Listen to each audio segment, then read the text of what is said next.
Bismillahirrahmanirrahim. When a Muslim dies, one of the responsibilities of the Muslim community where he died is to hasten his janaza, his burial rites.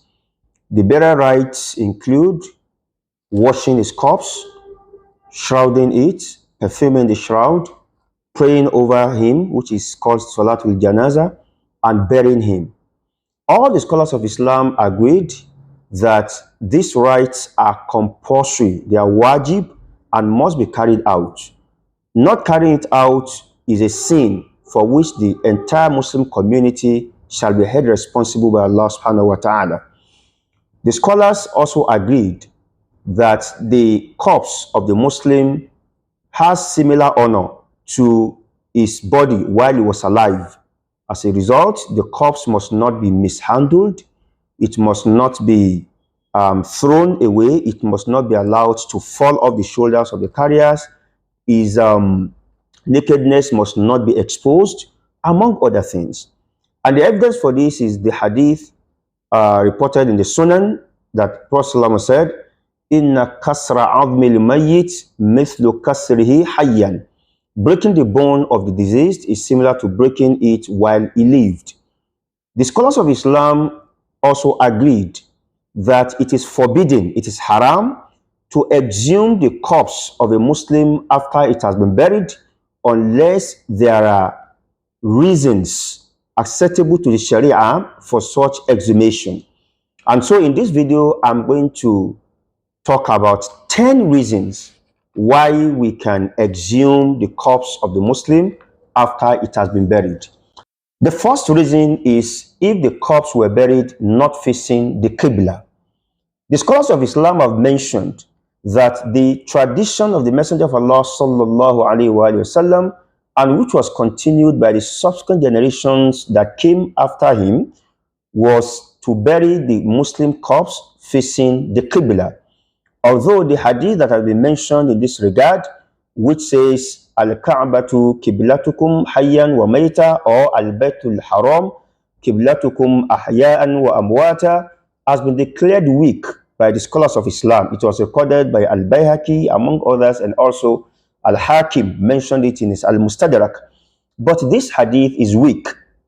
However, it is the known tradition that all those that were buried during the time of Prophet ﷺ, including the Prophet himself, the companions that died after him, and the subsequent generations were all faced to the Qibla. And so it is a sunnah that it should be faced to the Qibla. The scholars have divergent opinion whether it is mustahab, preferred, recommended, or it is wajib, compulsory. And it is upon this that they have minor disagreements over whether the corpse can be exhumed for the burial in a case where it was not faced to the Qibla during the initial burial. As far as the Hanafiya are concerned, that is the Hanafi madhab, their position is that facing the corpse to the Qibla is a sunnah, that is, it is mustahab, it is preferred, it is recommended, it is the best thing to do, but it is not compulsory, that it is not wajib. What they are saying is that if a corpse were buried not facing the Qibla, then there is no need to exhume the corpse, because initially facing to the Qibla is not compulsory. It is just the known tradition of the Muslim community since that Prophet. So it is mentioned in Tuhfatul Fuqaha, volume 1, page 156, وَلَوْ وَضَعُوا فِي اللَّحَدِ مَيْتًا. If a deceased or a corpse were placed in the grave, ala ghayr al-qibla, without facing it to the qibla, aw ala yasarihi, or he was placed on his left side rather than placing him on the right side facing the qibla. Thumma tadhakkaru, then the people remembered after they had concluded the burial that this person was not faced to the qibla, or that his legs were placed in place of his head, among other things. Fa inna Aba Hanifata qala, Abu Hanifa, rahimahullah, is of the opinion that in kana ba'da tashrij al-labin, if they remembered after they had placed clay or planks on the grave before pouring sand on it, qabla an yuhilu turaba alayhi, before they pour sand on the grave to cover the planks, azalu dhalika, then they should immediately remove the clays or the planks that have been placed on the grave. وَيُوَجَّهُ إِلَى الْقِبْلَةِ, and the deceased should be faced to the Qibla, عَلَى يَمِينِهِ, while laying on his right side. While ahalu turab, but if they had concluded the burial by putting sand on the grave, lam yumbashil qabr, then the grave shall not be reopened. The corpse shall not be exhumed. لأن التوجيه إلى القبلة سنة والنبش حرام, because facing the corpse to the Qibla while burying it is recommended. It is not compulsory, and exhuming the corpse after it has been buried is haram. So this is the position of the Hanafiya. The Malikiya are of the view that once the deceased has been fully buried, just like the Hanafiya mentioned, then it should not be exhumed to face it to the Qibla. But if the burial process were still on, then it may be exhumed to face it to the Qibla. Qala Suhnun, one of the students of Imam Malik, rahimahullah ta'ala, said, in ja'alu ra'sahu makana rijlayhi, if the corpse were buried anti-clockwise, whereby the head was placed in place of the feet, and vice versa, was tadbaru bil qibla, and his back were facing the Qibla rather than his front facing the Qibla while laying on the right, wawarahu, and he has been covered with the plank or with bricks, because the grave is a lahad. Walam yakhruju min qabri, but they have not exited his grave, that is the space of the grave that was first dug before the lahad. Naza'un turabahu, they should immediately remove the sand with which they have covered the lahad or the clay or the plants. وَحَوَّلُوهُ لِلْقِبْلَةِ, and they should face him to the Qibla. وَإِنْ خَرَجُوا مِنْ قَبْرِ, but if he has been fully buried and they have exited his grave, وَوَرَوْهُ, and they have covered him up completely, تَرَكُوهُ, it should be left like that. His grave shall not be exhumed. And this is mentioned in At-Taj al-Iqlil, volume 3, page 44. The Shafi'iyya are also of the view that it is compulsory to exhume the corpse even if he has been fully buried, unlike what the Hanafiya and the Malikiya mentioned. The Shafi'iyya said even if he has been fully buried and he has been covered with sand, it is compulsory to exhume the corpse if he were not facing the Qibla. They said, فَلَوْ وُجِّهَ لَغَيْرِهَا, if a corpse were buried not facing the Qibla, probably is back in the Qibla or any other place, nubisha, the grave shall be exhumed, وَوُجِّهَ لِلْقِبْلَةِ, and the corpse shall be buried facing the Qibla, wujuban, and this is compulsory, because the view of the Shafi'iyya is that it is compulsory to face the corpse to the Qibla.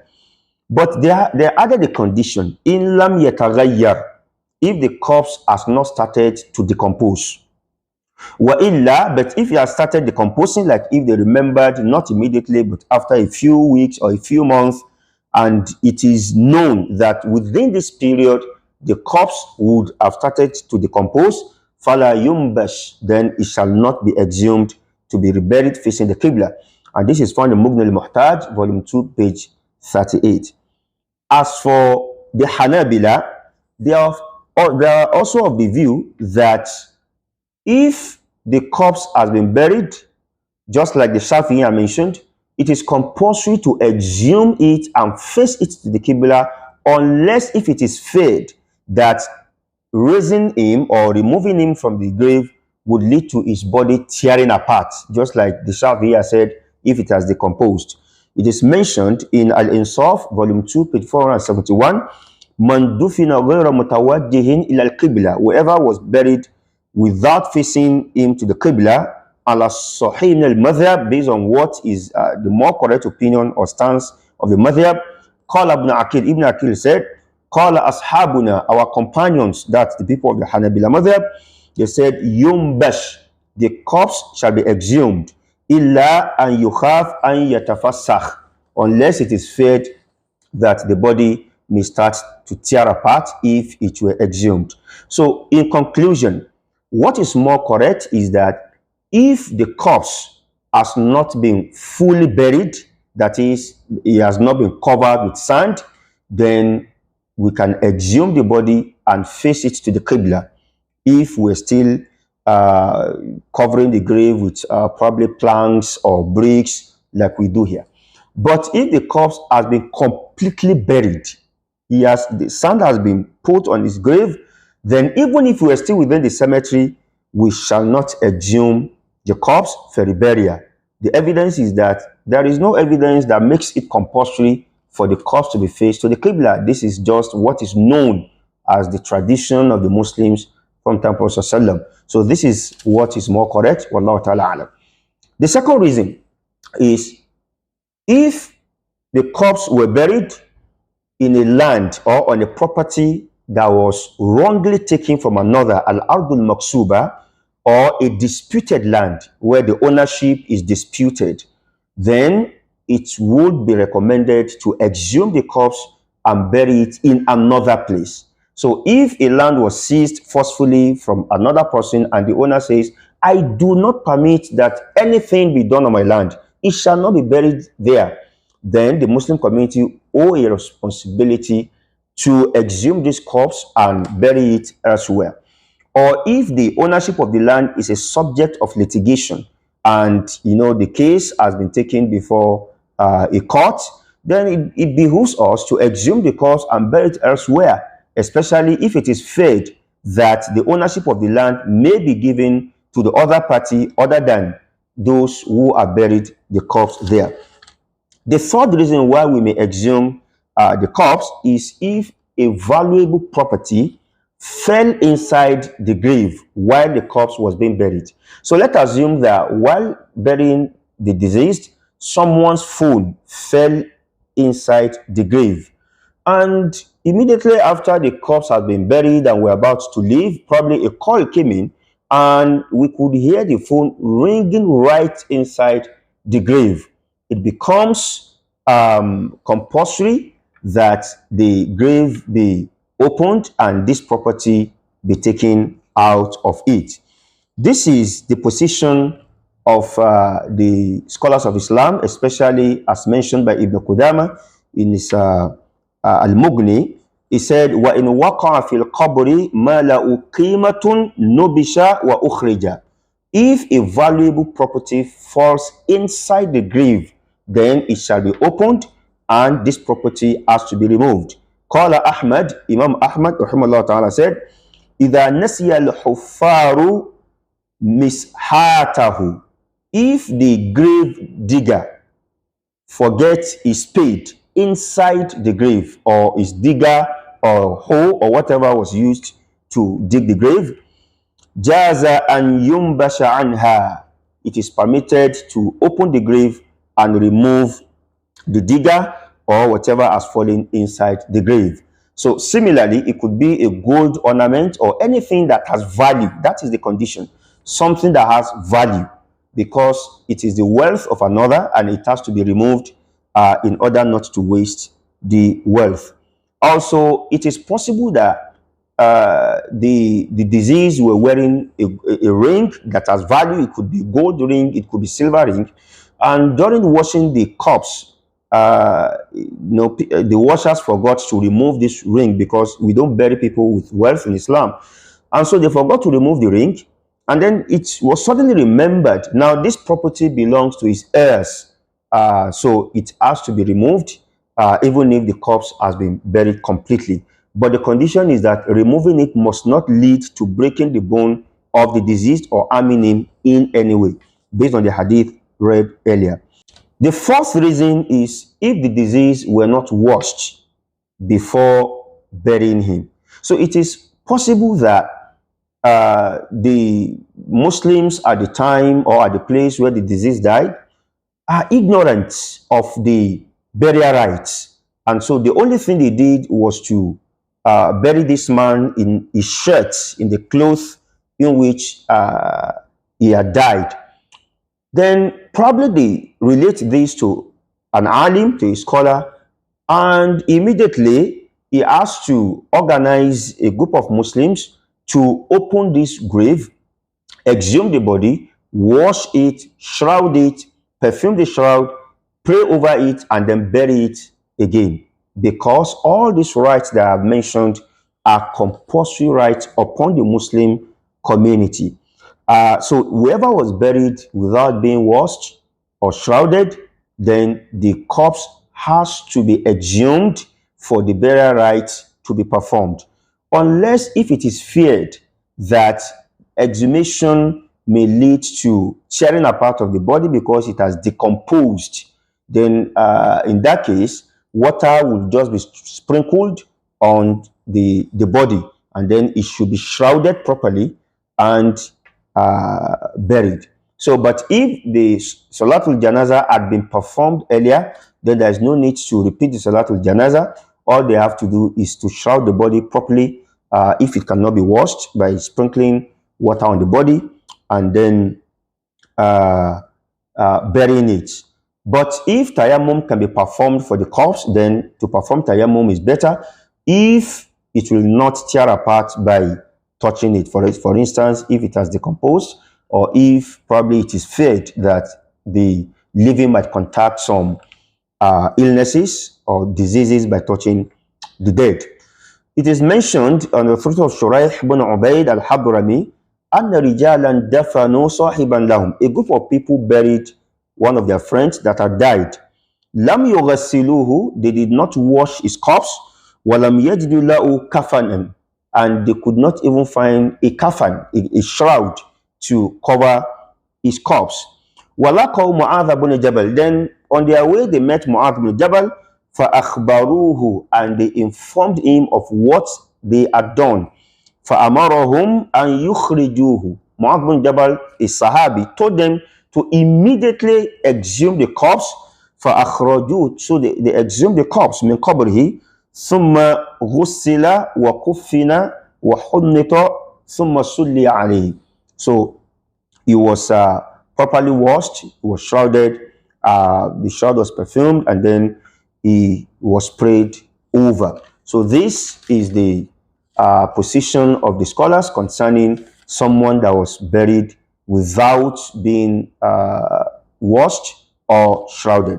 The fifth reason why we may exhume the corpse is if there is a need to expand a road and there is no other way to expand this road except that it will lead to exhumation of corpses. So it is permitted to exhume the corpse in order to have this road expanded because of al-maslahatul amma, the general benefits of the people. So if there is no other way to expand this road without it touching the graves, then it becomes permitted to exhume the corpse and expand the road. And we have seen this a couple of times. It's happening. It is narrated that when Prophet did hijrah to Medina, he amara bibina il masjid, he commanded the companions to build the masjid Quba. But the land belongs to the Banu Najjar, so he sent to them and said, how much are you going to sell your piece of land? But they said, no, la natlubu thamanahu illa ila Allah ta'ala. We do not need the money or proceed from this land. We have given it for the sake of Allah subhanahu wa ta'ala. Anas bin Malik said, kana fihi kuburul mushrikeen. In this land were graves of the mushrikun. The graves of the mushrikun, there were also some dilapidated buildings and also palm trees. The Prophet commanded the Muslims to move the corpses from this grave and bury them elsewhere. So this is the evidence that if there is a need to exhume the corpse for a general benefit, such as tarring the road as we have in our society today, such graveyards may be opened and the corpse exhumed. The sixth reason why we may exhume the corpse is if we want to recycle the cemetery, probably because there are no other spaces to bury our dead. And we have seen this a couple of times where in the cemetery, some of the graveyards that have been used some 10, 20 years ago are opened for, reuse. So if we realize that the time lapse between when these corpses were buried and when we have other needs to bury new corpses, we know that the corpses may have completely been decomposed and turned into sand. Then there is no problem. We can exhume open up the graves and use it for some other people. And in case where we open the grave and found the corpse still in its original state, then we cover it up. We do not reuse such. We just cover it up and go to another spot. But where the corpse has decomposed and probably there are just a few skeletal bones here and there, then what we'll do is to pack these bones and then rebury it elsewhere so that we can use that spot to bury the new corpse. It is mentioned by Al-Imam al-Nawawi in his Al-Majmu'. He said, "Yajuzu nafshul qabri." It is permitted to open up a grave, either baliya wa sara turaban, if the corpse that was buried earlier had completely decomposed and turned into sand. وَحِينَئِذٍ يَجُوزُ دَفْنُ غَيْرِهِ فِيهِ. Then in that instance, it is permitted to bury someone else in that grave. The seventh reason is if the cemetery has been destroyed, probably by flood or some natural disaster, and we fear that the corpses may be badly affected. For instance, if there was a flood in society and the whole cemetery was flooded, and we fear that it will badly affect the corpses, then it's permitted for us to exhume the corpses and bury them somewhere that is safe. Similarly, if the graveyard has been desecrated, probably people have turned it into a dump site where they dump their refugees, among other things that amount to desecration of the grave, then such a graveyard can be opened and the corpses can be exhumed for burial elsewhere. Reason number 8, if you were buried on a property, probably in his house, we have people here who bury their diseases in their homes or on a piece of land that he owns, and his heirs agreed among themselves to sell this property to another, then it becomes permissible to exhume the body and bury it elsewhere. So it's possible that a man was buried in his parlor, in his living room, or at the backyard, or anywhere within his house, and the heirs at some point felt we need to sell this property and share the inheritance among ourselves. The new buyer may really not want to have a graveyard in his house. So in such instances, it is permitted to exhume and bury the corpse. But then I also want to mention here that the sunnah is to bury the Muslim in the cemetery, not in his house. This is the sunnah. So burying the disease at home is khilaf sunnah. It contradicts the teachings of the Prophet sallallahu alaihi wasallam. And because when you bury your disease in the cemetery, every time the Muslims go there to bury a fresh corpse, there is the sunnah of reciting dua, making supplication for the Muslims who have been buried in that cemetery. Number 9, if the cause of his death becomes a criminal case, a subject of litigation, and the life and honor of another is at stake, so it becomes permissible to exhume the corpse for autopsy. But then it is also important that we do not do this for flimsy reasons unless there are strong grounds and for suspicion. Unless there are strong grounds for suspicion, and if it becomes a case of litigation. But for flimsy reasons, which has not become a subject of litigation, then it is better to leave the corpse and not to exhume it. But if the cause of his death has become a serious legal case and the life and honor of another person is at stake because he has been accused of killing the deceased, then it becomes permitted to exhume the corpse for autopsy and for any other medical examinations. And finally, if the body of a Muslim were buried wrongly in a non-Muslim cemetery, or vice versa, if the corpse of a non-Muslim has also been buried in a Muslim cemetery, it is permitted to exhume the corpse and bury it appropriately. So let's say that, for instance, a Muslim had died and He was thought to be a non-Muslim, and so his corpse was buried in a non-Muslim cemetery. The Muslim community must rise immediately to go and claim this corpse by exhuming it, burying it in the Muslim cemetery. Similarly, if a non-Muslim dies and the people thought you were a Muslim, probably because sometimes it comes to the masjid, and then it becomes clear that this man has actually left Islam a while ago. He is no longer a Muslim, among other things that take somebody out of Islam.